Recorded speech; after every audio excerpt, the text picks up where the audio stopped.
तो आपको screen share हो रही है बेटा? Yes, sir. Yes, sir. Yes, sir. Yes, sir. So this is your syllabus regarding this course, engineering drawing, and your subject code is TCS 101, and the course basically contain introduction, which basically defines drawing instruments and their uses, BIS conventions, lettering, dimensioning, and freehand practicing, orthographic projections, line projection, plane and surface of objects, sectional views, auxiliary views, space geometry, lines and planes, true length and shapes, properties of parallelism, perpendicularity, and intersections of lines and planes, simply intersections of solids, and development of lateral simple solids. So, and next है आपका isometric projections, introduction, isometric scale, isometric projection of simple plane, figure, isometric projections of tetrahedron, hexahedron, right, regular prism, pyramids, cylinders, cones, spheres, cut spheres, and combinations of solids. And last है आपका introduction to computer graphics. So some problems on above topics on computer graphics. Computer graphics तो आप तो IT branch से हो, आगे जाके आपको ये सब्जेक्ट मिलेगा कंप्यूटर ग्राफिक्स, तो ड्राइंग अब इन चीजों को भी कंसिस्ट कर रहा है.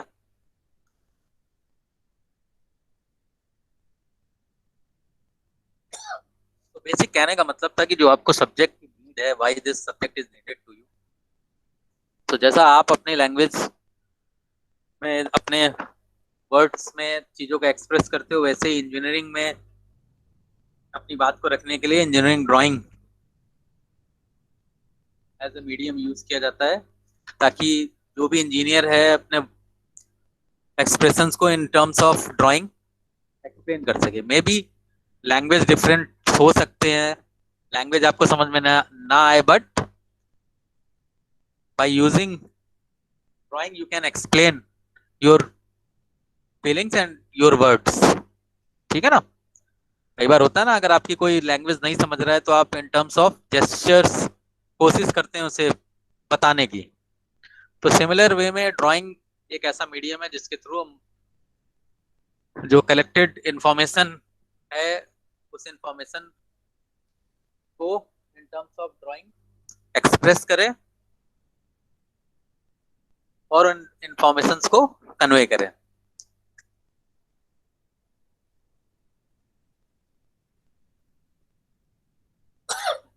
तो बेसिक जो आपका इंजीनियरिंग ड्राइंग का बुक है वो एनडी भट्ट रेफर करूंगा मैं. ये बुक आप ले सकते हैं, और क्या क्या इंस्ट्रूमेंट यूज होने होंगे वो इंस्ट्रूमेंट मैं आपको बता दूंगा आज के लेक्चर में, और कुछ basic types of lines in चीजों को एक्सप्लेन करेंगे. सबसे पहले है वॉइस बहुत धीमे आ रही है. ओके, अभी आ रही voice clear? Sir voice clear है, लेकिन थोड़ा सा उसका वॉल्यूम पिच थोड़ा सा लो है. ओके, ठीक.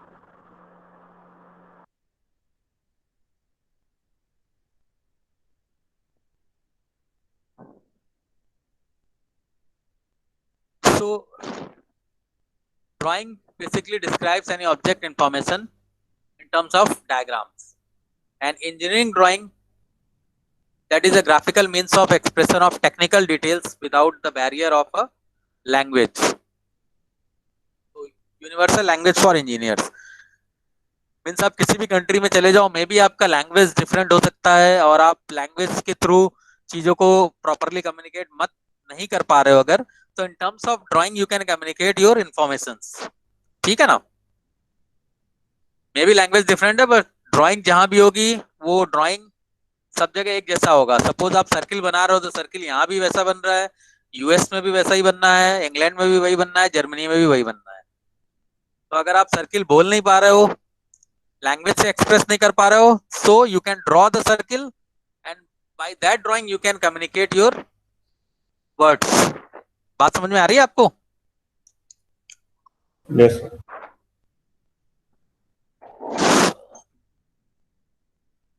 So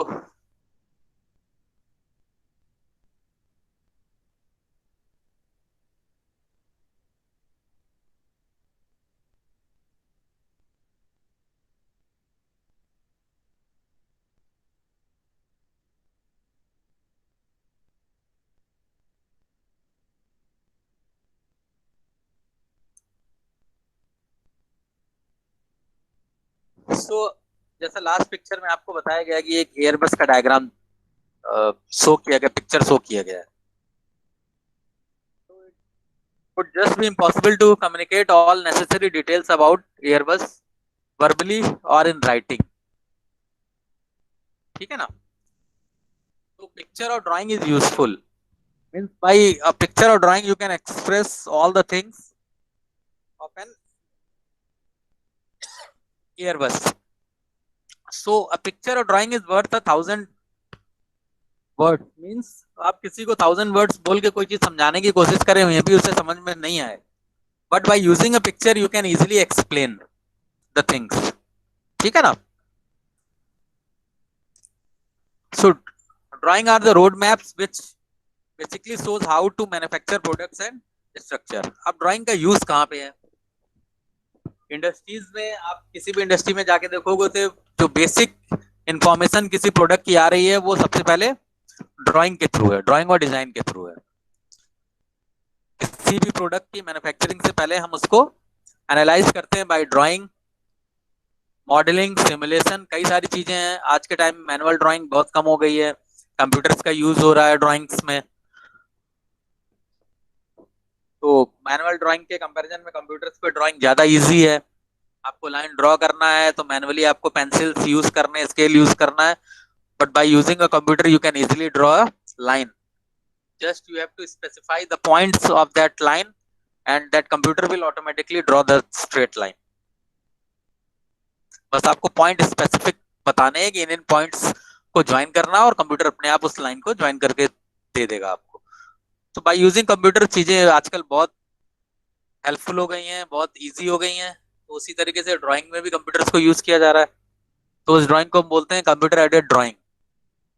means by using a computer in drawing. पहले मैनुअली ड्राइंग हुआ करती थी, ड्राफ्टर और ये सारी चीजें जो भी आप यूज करोगे घर पे ड्राइंग शीट को, जो भी मैं आपको असाइनमेंट दूंगा और कुछ प्रैक्टिस करेंगे लास्ट में कंप्यूटर्स पे किस तरीके से ड्राइंग हो रही है.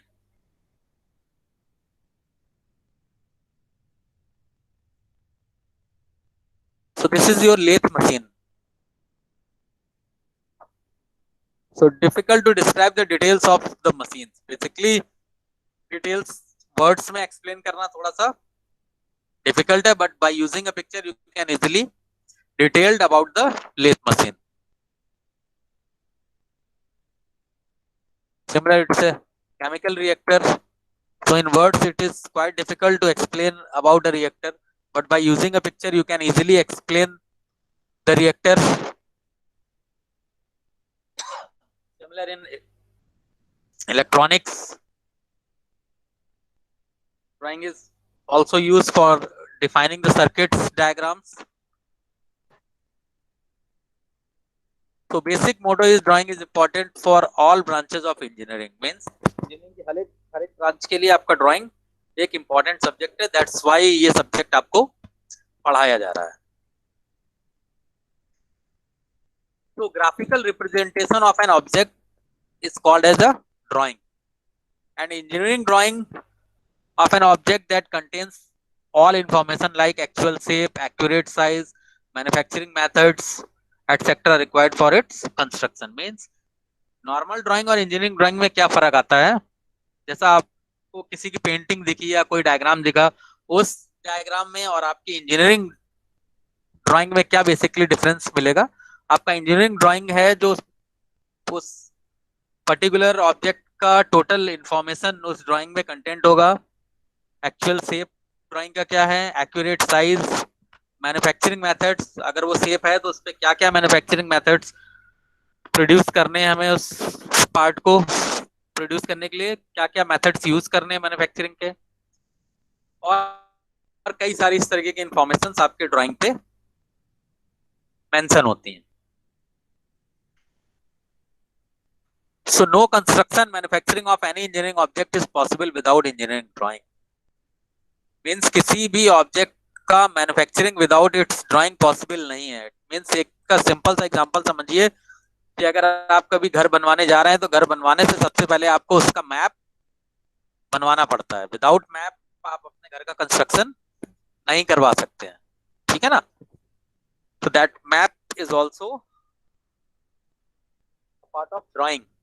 अगर आप उस हाउस होल्ड के ड्राइंग को देखेंगे तो उसमें एक एक चीज स्पेसिफिक मेंशन होगी कि कहाँ पे बेडरूम आना है, कहाँ पे ड्राइंग रूम आना है, कहाँ पे किचन है, कहाँ पे बाथरूम है, कहाँ पे स्टेयर्स हैं, कहाँ पे लॉबी है. एक एक चीज डायमेंशंस के साथ डिफाइन होंगी और उन ड्राइंग को यूज करके इंजीनियर्स उस बिल्डिंग को कंस्ट्रक्ट करते हैं. सो ड्राइंग जो है सबसे बेसिक टर्म है किसी भी प्रोडक्ट को मैन्युफैक्चर करने के लिए. What will you learn in this course? You will learn how industry communicates technical informations. Next, visualization, the ability to mentally control visual informations. Means mentally product को visualize करके उसको draw करना, इस चीज के लिए आप capable होंगे.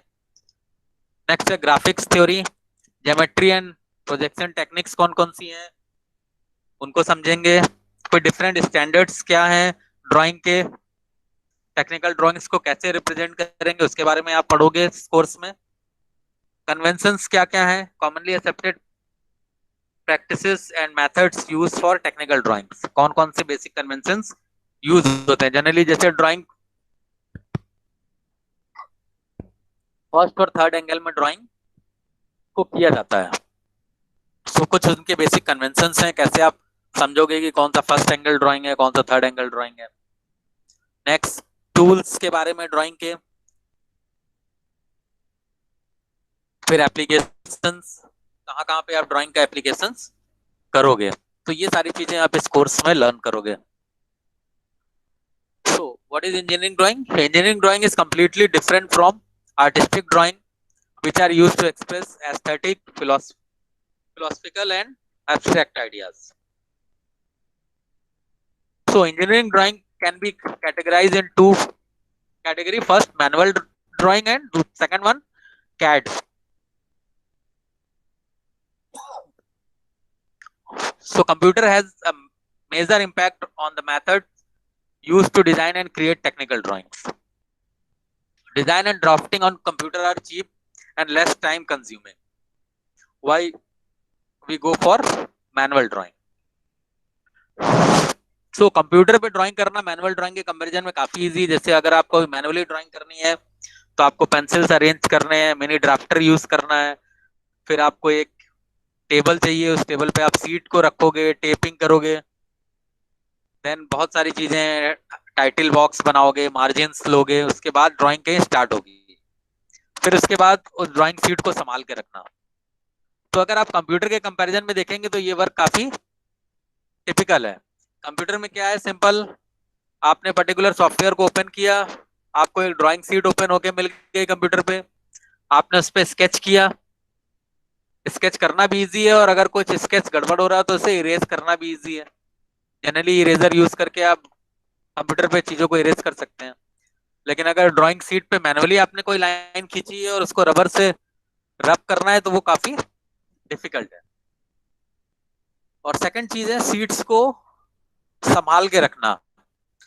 कंप्यूटर में आप कितनी भी सीट्स बना लो, ड्राइंग्स बना लो, उनको इजीली एक जगह पे कलेक्ट कर सकते हो. लेकिन ड्राइंग सीट्स को मैनुअली कलेक्ट करके रख पाना पॉसिबल थोड़ा सा डिफिकल्ट है, क्योंकि बहुत सारी चीजें हो सकती हैं. कभी दीमक लग सकती है, कभी कोई चूहा कुतर के जा सकता है आपकी ड्राइंग शीट को, या पानी गिर जाए, या कुछ भी हो जाए. इस तरीके की चीजों के साथ आपको ड्राइंग शीट को मैनुअली हैंडल करना थोड़ा सा डिफिकल्ट है. और वो चीजें आपको कंप्यूटर में इजीनेस के साथ मिलती हैं. आप इजीली किसी भी फोल्डर में अपने ड्राइंग शीट्स को कलेक्ट करके रखते चले जाओ.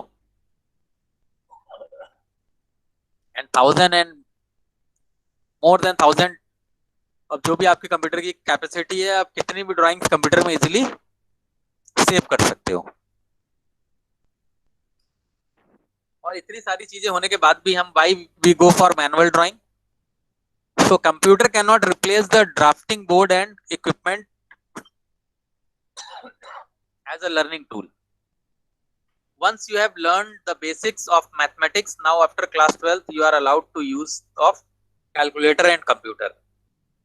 So if basic fundamentals are clear, better use can be made of the power of the software. So to be an expert in technical drawing, this first course of engineering drawing is the first step. कहने का मतलब है कि computers calculators होने के बावजूद आपको class 12 तक मैनुअली मैथमेटिक्स सिखाई जाती है. आपको कंप्यूटर और कैलकुलेटर क्यों नहीं दिए जाते हैं 12 तक? आप कैलकुलेटर से भी इजीली कैलकुलेशंस कर सकते हैं, बट आपको जब तक बेसिक्स क्लियर नहीं होंगे तब तक आप इजीली कैलकुलेटर्स और कंप्यूटर्स को भी यूज नहीं कर पाएंगे. उसी तरीके से मैनुअल ड्राइंग आपको इसलिए इंपॉर्टेंट है कि जब तक आप टेक्निकली उसे समझ नहीं पाएंगे फंडामेंटल्स को ड्राइंग के, तो आप कंप्यूटर्स पे इजीली उसको यूज नहीं कर पाएंगे, इंप्लीमेंट उसको नहीं कर पाएंगे.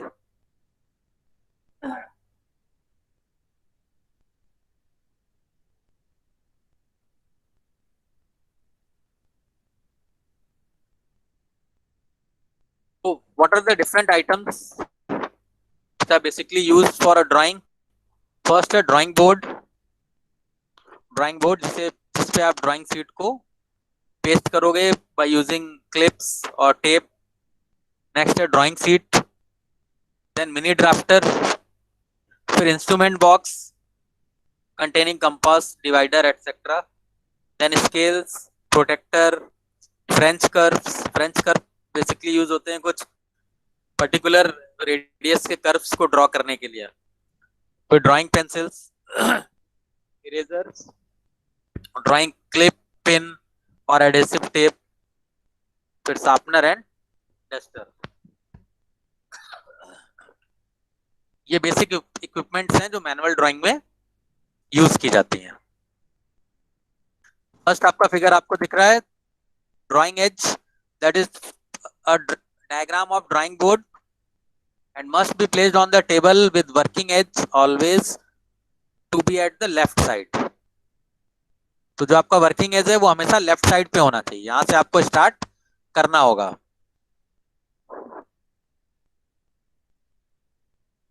दिख रहा है आपको डायग्राम बेटा? Yes sir. ओके. फिर ये कुछ ड्राइंग बोर्ड के स्पेसिफिक साइजेस हैं जिनमें आपको ड्राइंग बोर्ड मिलेंगे. पहला डेजिग्नेशन है बी नॉट, उसका साइज होता है 1000 बाई 1500 mm. फिर नेक्स्ट है B1 साइज, तो 700 बाई 1000. फिर डेजिग्नेशन है B2. तो आप जाओगे ड्राइंग बोर्ड मांगोगे तो बोलोगे कि मुझे B1 साइज का ड्राइंग बोर्ड चाहिए, B2 साइज का. तो ये स्पेसिफिक है कि इनकी ये डायमेंशंस हैं. अगर B2 साइज का है तो स्पेसिफिक डायमेंशन है, यही डायमेंशन होगी हर एक बोर्ड की, चाहे वो किसी भी कंपनी के थ्रू मैन्युफैक्चर हो. बात समझ में आ रही है? तो ये ड्राइंग बोर्ड के साइज हैं, इनको नोट कर लीजिएगा. वैसे मैं ये पीपीटी शेयर करूंगा, इंफॉर्मेशन आपके पास ऑलरेडी कन्वे हो जाएगी, बट आप बुक या पेंसिल को यूज करके, पेन को यूज करके सारी बेसिक इंफॉर्मेशन को नोट डाउन करते रहें. So last two sizes are normally used for student drawing. Students के ड्राइंग के लिए लास्ट के 2 साइज यूज किए जाते हैं, B2 एंड B3. बाकी इंडस्ट्री की ड्राइंग स्किल में यूज होते हैं ये B0, B1. ये है आपका मिनी ड्राफ्टर.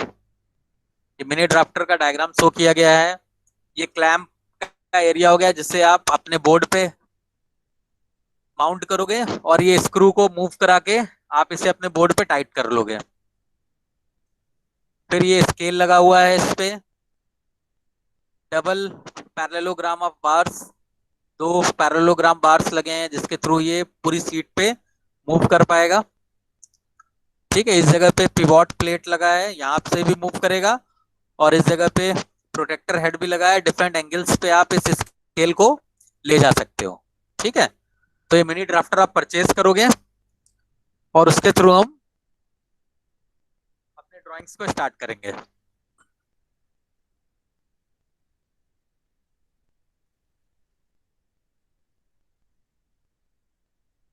डायग्राम दिख गया आपको?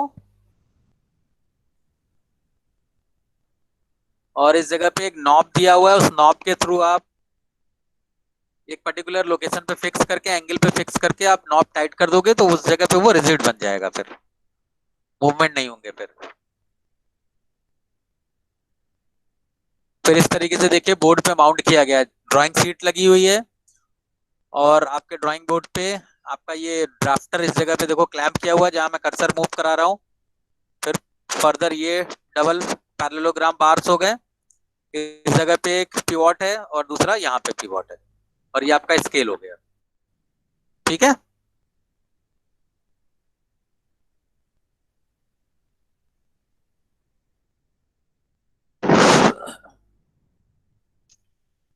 तो ये आफ्टर क्लैंपिंग आप किस तरीके से लाइन ड्रॉ करोगे, या जो भी आपको ड्रॉ करना है वो किस तरीके से ड्रॉ करोगे, ये आपको इस डायग्राम में शो हो रहा है, देख रहा है, दिखाई दे रहा है बेटा आपको?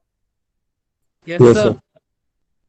तो टॉप लेफ्ट कॉर्नर पे आपको इस मिनी ड्राफ्टर को क्लैंप करना है, and after that clamping you can easily use your mini drafter at any position of your seat, किसी भी पोजीशन पे ले जाके आप लाइन या जो भी आपको ड्रॉ करना है आप इजीली ड्रॉ कर सकते हैं।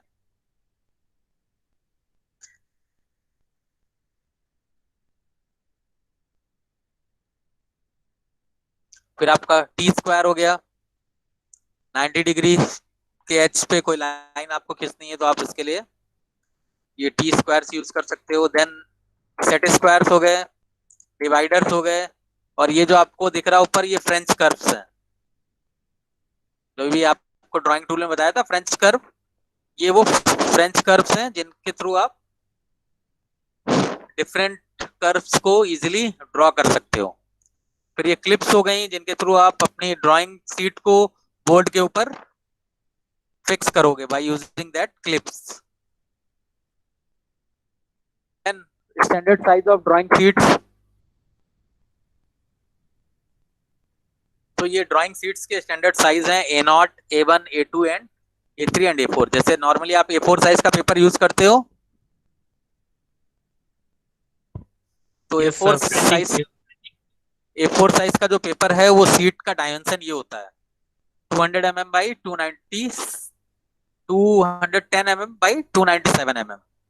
सिमिलर A3 सीट को देखोगे तो वो 297 बाई 420 ये डायग्राम ये डायमेंशंस का होगा।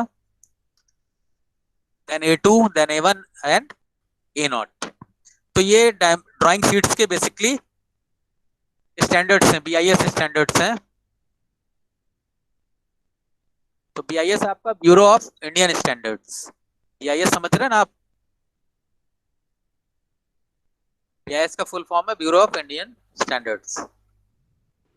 सर यस, सर हमें कौन से साइज की सीट यूज करनी है इसमें? A0, A0, A1, A2 कौन सी? वो डिपेंड करेगा कैसा आपका ड्राइंग है। जनरली A0 यूज करते हैं, ड्राइंग में जनरली A0 चीज यूज होगी। ठीक है,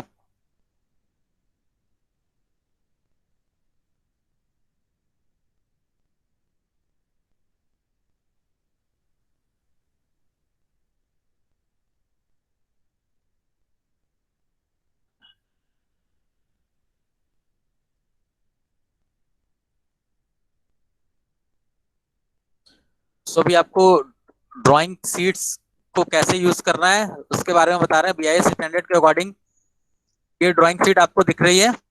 ड्राइंग शीट्स को इस तरीके से सबसे पहले आप चारों तरफ से मार्जिन लाइन को ड्रॉ करोगे, मींस लास्ट साइज से। अगर आप A0 या A1 को यूज कर रहे हैं तो 20 mm कॉर्नर से 20 mm लेके आप चारों तरफ एक लाइन ड्रॉ करोगे। मींस ये जैसे आपको डार्क लाइन दिख रही है ना, ये इस पे मैं कर्सर को मूव करा रहा हूं और कॉर्नर से ये डिस्टेंस दिखा रहा है 20 mm का। ठीक है, तो 20 mm छोड़ के आप इस तरीके से लाइन ड्रॉ करोगे चारों तरफ। बात समझ में आ रही है? और अगर आपकी सीट A2, A3 या A4 साइज की है तो आपको ये डायमेंशन रखना है 10 mm। A0 और A1 साइज की सीट है तो 20 mm की डायमेंशन रखनी है, और अगर A2 A3 and A4 size की सीट है तो आपको ये 10 mm का मार्जिन छोड़ के आपको ये लाइन ड्रॉ करनी है और सारा आपको डायग्राम उसके अंदर बनाना है ड्राइंग। ठीक है। फिर आपके राइट कॉर्नर पे एक टाइटल बॉक्स बनेगा जो ड्राइंग की सारी इंफॉर्मेशंस को बेसिकली गैदर करेगा कि ड्राइंग किस इंडस्ट्री के लिए बनी है। और जनरली जो इंडस्ट्री में ड्राइंग्स हैं वहां पे टाइटल बॉक्स में अलग चीजें लिखी होंगी। आप यहाँ टाइटल बॉक्स में क्या लिखोगे, अपने इंस्टीट्यूट का नेम नेम लिखोगे, अपना नेम लिखोगे, किस एंगल में आपने प्रोजेक्शन किया है उसका सिंबल वहां मेंशन होगा, फर्स्ट एंगल थर्ड एंगल जो भी है। फिर आपका रोल नंबर और आपका क्लास, ये बेसिक इंफॉर्मेशन इस टाइटल बॉक्स में मेंशन होगा कि ड्राइंग किस चीज की है, आपने क्या बनाया है ड्राइंग में, वो टाइटल मेंशन होगा। फिर इंस्टीट्यूट का नेम होगा, आपका नेम होगा, रोल नंबर, ब्रांच, ये सारी इंफॉर्मेशन इस टाइटल बॉक्स में लिखी जाएंगी। तो टाइटल बॉक्स का जनरली डायमेंशन होता है 185 बाई 65 mm। 185 बाई 65। तो अभी इसका ब्रेकेज आपको दिखाएंगे आगे। ये दिख रहा है आपको ड्राइंग में title box, layout of the title box to be adopted in this course. देखिए सबसे ऊपर इंस्टीट्यूट का नेम हो गया, देन टाइटल हो गया, टाइटल ऑफ दैट ड्राइंग किस चीज का है, ऑर्थोग्राफिक प्रोजेक्शन है, लाइन का प्रोजेक्शन है, प्लेन का प्रोजेक्शन है, या लेटरिंग और डायमेंशनिंग आपने किया है, या आपने टाइप्स ऑफ लाइंस को डिफाइन किया है, जो भी ड्राइंग में ड्राइंग शीट में बनाया है बेसिक उसका टाइटल यहाँ पे लिखा जाएगा। अगर कोई स्केलिंग ली है आपने उसमें तो वो स्केल डिफाइन करेंगे। ठीक है ना। अब स्केलिंग का मीनिंग आप समझ रहे हैं, स्केल क्या है? यस। स्केल का मीनिंग है कि सपोज आपने 1 मीटर और 10 मीटर कोई डायमेंशन आपने शो की हुई है, तो ड्राइंग शीट में तो पॉसिबल नहीं है कि 10 मीटर की लाइन खींची जा सके, तो आपने कोई स्केल लिया होगा कि 1 metre is equals to 1 centimetre. तो आपका 10 मीटर की लेंथ उस स्केल में क्या आ रहा है, 10 सेंटीमीटर की लाइन। तो ये जो स्केलिंग हुई है 1 centimetre is equals to 1 centimetre is equals to 10 metre, that is a scale. फिर नेक्स्ट आपका नेम हो गया, आपका roll number, then evaluated by, ये आप कॉर्नर छोड़ोगे जहां पे मैं मार्क करूंगा सीट्स पे। तो इस तरीके से आपको टाइटल बॉक्स बनाना है। तो टाइटल बॉक्स की डायमेंशन देख लीजिए। इंस्टीट्यूट के नेम के लिए इस तरीके से 20 mm, then 15 mm title box title के लिए, स्केलिंग के लिए 10 mm, फिर नेम रोल नंबर के लिए ये 10 mm इस तरीके से, और लास्ट इस तरीके से ब्रेक करके आपको ये टोटल आप ऐड करेंगे तो मुझे लगता है 65 सम आ रहा होगा। 10 10 20 30 45 एंड 20 65। 65। 65 ये हुआ और इधर आ गया 185, ये 110 और ये 75। तो आपका जो टाइटल बॉक्स बनेगा राइट कॉर्नर पे वो बनेगा 185 बाई 65 का। फिर ड्राइंग पेंसिल्स हो गई। कौन कौन सी पेंसिल्स आ गई? तो decreasing order of softness and blackness के हिसाब से 7B 6B 5B 4B 3B 2B and B। जैसे जैसे आप लोअर साइज में जा रहे हो सॉफ्टनेस और आपका जो ब्लैकनेस है वो डिक्रीज होती जाएगी। सबसे ज्यादा सॉफ्ट और ब्लैक जो होगा वो होगा 7B, और सबसे लोअर जो सॉफ्ट और ब्लैक होगा वो होगा आपका बी, ओनली बी। फिर HB to F आपका मीडियम ग्रेड हो गया। देन इस in terms of increasing order of hardness, pencil कौन सी कितनी हार्ड है उसका इंक्रीजिंग ऑर्डर है। Just minute.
So in terms of increasing order of hardness pencils आएंगी H, 2H, 3H, 4H। तो आपको इन सब पेंसिल्स के लिए परेशान होने की जरूरत नहीं है। सिंपली जनरली आपको नॉर्मल स्टोर पे तो ये पेंसिल्स मिलेंगी भी नहीं। तो बेसिक आप HB, H और 2H ये पेंसिल्स रखिए, इनके थ्रू आपका ड्राइंग का ज्यादातर काम कंप्लीट हो जाएगा। तो HB पेंसिल्स तो नॉर्मली आती हैं,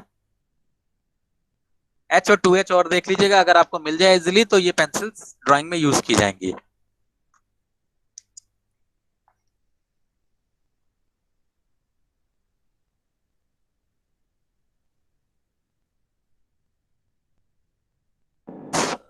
फिर डिफरेंट टाइप्स ऑफ लाइंस।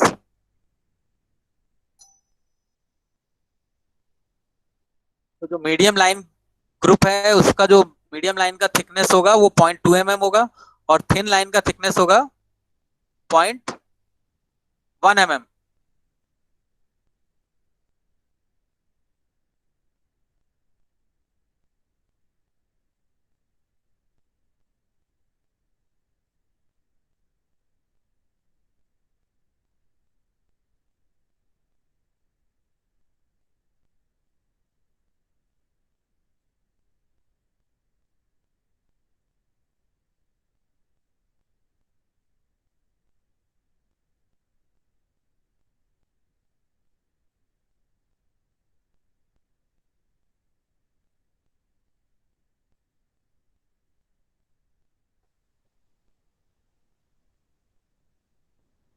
फिर कितने टाइप्स की लाइंस आप यूज करोगे अपने ड्राइंग्स को बनाने में? थिक लाइन जनरली यूज की जाती है आउटलाइंस के लिए, विजिबल एजेस के लिए, आउटर सरफेसेस को ड्रॉ करने के लिए, और मार्जिन लाइंस को बनाने के लिए हम थिक लाइन यूज करेंगे। और जनरली ये एच पेंसिल को यूज करके बनाए जाते हैं। फिर कंटिन्यूअस लाइंस, तो डायमेंशंस जो आप ड्रॉ करोगे, डायमेंशन लाइंस, एक्सटेंशन लाइंस। अब ये क्या लाइंस कैसी होती हैं ये भी अभी आपको फर्दर नेक्स्ट लेक्चर में मैं एक्सप्लेन करूंगा कि डायमेंशन लाइन क्या होती है, एक्सटेंशन लाइन क्या होती है, सेक्शन लाइंस क्या होती हैं, पॉइंटर लाइंस क्या है, कंस्ट्रक्शन लाइन क्या है, और बॉर्डर लाइंस क्या है। तो ये थिन, तो थिन आपको बताया गया है 0.1 mm और थिक 0.2 mm। इसको आप ड्रॉ करोगे बाय यूजिंग 2H पेंसिल। फिर नेक्स्ट लाइन है आपकी कंटिन्यूअस थिन वेवी। इसको हम यूज करते हैं शॉर्ट ब्रेक लाइंस और इरेगुलर बाउंड्री लाइंस, जहां पे जनरली हमें दिखाना है कि यहाँ से बाउंड्री, अगर कोई लंबी लेंथ जा रही है तो पूरी लेंथ हमें ड्रॉ करना ड्राइंग शीट में पॉसिबल नहीं है। तो हम इस तरीके से कंटिन्यूअस वेवी लाइन दिखा देते हैं कि यहाँ से ये चीज कंटिन्यू कर रही है। फिर continuous with zig zag line, इसको लॉन्ग ब्रेक लाइंस के लिए यूज करते हैं। फिर शॉर्ट डैशेस वाली लाइन, इसको इनविजिबल और इंटीरियर सरफेसेस के लिए शो करने के लिए इस लाइन को जनरली ड्रॉ किया जाता है।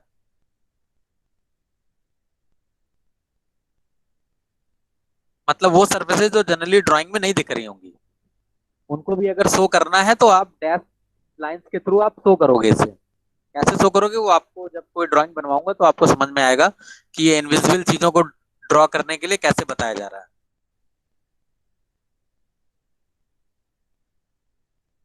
फिर शॉर्ट डैश लाइंस, ये जनरली सेंटर लाइंस और लोकस लाइंस को शो करने के लिए बनाई जाती हैं। मीन्स अगर कोई होल है, आपको होल को रिप्रेजेंट करना है तो आप इस तरीके की शॉर्ट डैश लाइंस के थ्रू आप उस होल्स को रिप्रेजेंट करेंगे, और ये 2H पेंसिल को यूज करके ड्रॉ करोगे आप। Similar long chain thick line, ये कटिंग प्लेन्स को डिफाइन करने के लिए यूज करते हैं। फिर कंटिन्यूअस थिक बॉर्डर लाइन, ये बॉर्डर्स, जो आपका भी ड्राइंग का बॉर्डर है उस बॉर्डर को ड्रॉ करने के लिए आप continuous thick border line use करोगे, और इसे आप ड्रॉ करोगे HB पेंसिल को यूज करके। तो जनरली आपने देखा HB, H और 2H यही पेंसिल्स यूज हो रही हैं, तो आप ये पेंसिल्स परचेज करके रख लेंगे अपने पास।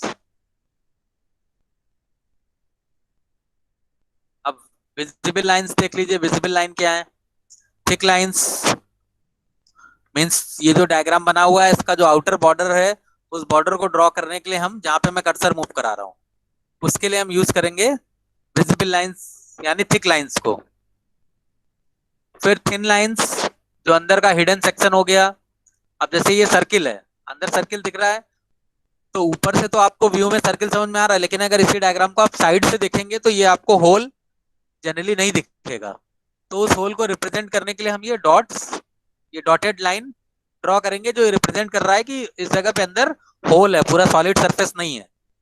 ठीक है, ये बात समझ में आ रही नहीं आ रही आपको? सर फिर से बता दीजिए एक मिनट। अच्छा, मैं इसको जनरली एक तरीके से आपको बताने की कोशिश करता हूँ कि सपोज जो आपका पानी का बॉटल है सपोज, या थर्मस आते हैं ना, उसमें कई सारे लेयर्स होते हैं, उस थर्मस की कुछ थिकनेस होती है। बात समझ में आ रही है? Yes sir. तो अगर उस थिकनेस को कंसीडर करें और थर्मस की बॉटल का कैप हटा के अगर आप ऊपर से देखें तो आपको होल दिखाई दिखेगा। लेकिन अगर वही बॉटल थोड़ी दूरी पे सामने अपने रखा जाए तो आपको ऊपर वाला होल दिखाई देगा क्या? पता चलेगा कि इस बॉटल में होल है या नहीं है? नहीं सर। तो नो उस सर। उस होल को रिप्रेजेंट करने के लिए हम जब सामने से देखेंगे तो हमें बॉटल क्या दिखेगी? As a rectangle. अभी मैं ड्राइंग आपको बताऊंगा, अगर कोई सिलेंड्रिकल ऑब्जेक्ट रखा है और उसका फ्रंट व्यू हम देख रहे हैं, तो उस फ्रंट व्यू में हमें रिप्रेजेंट कैसे करना, उस फ्रंट व्यू को फ्रंट व्यू में हमें दिखाई देगा जनरली एक रेक्टेंगल। अगर कोई सिलेंडर रखा हुआ है तो उसका फ्रंट व्यू बनेगा एज अ रेक्टेंगल, और टॉप व्यू में हम दिखाएंगे एक सर्किल, तो जिससे पता चल जाएगा कि एक सिलेंड्रिकल ऑब्जेक्ट है। बात समझ में आई? फ्रंट व्यू अगर सिलेंडर सामने खड़ा है तो आप दिखाओगे रेक्टेंगल, और ऊपर से व्यू दिखाओगे तो आप दिखाओगे एक सर्किल। तो अपने आप समझ में आ जाएगा कि इस ड्राइंग में सिलेंड्रिकल ऑब्जेक्ट की बात की जा रही है। ठीक है ना? तो ये अलग अलग लाइंस हैं, उनका यूज है, जैसे जैसे आप ड्राइंग यूज करोगे इन लाइंस को यूज करना आप सीखते जाओगे आगे। ठीक है, तो आज का लेक्चर अभी ओवर करते हैं आज, और नेक्स्ट लेक्चर में फिर एक ड्राइंग डायमेंशनिंग और लेटरिंग का एक लेक्चर स्टार्ट करेंगे, कैसे कैसे लेटर्स का फॉर्मेशन करना है, और फिर फर्दर ऑर्थोग्राफिक प्रोजेक्शन स्टार्ट करेंगे।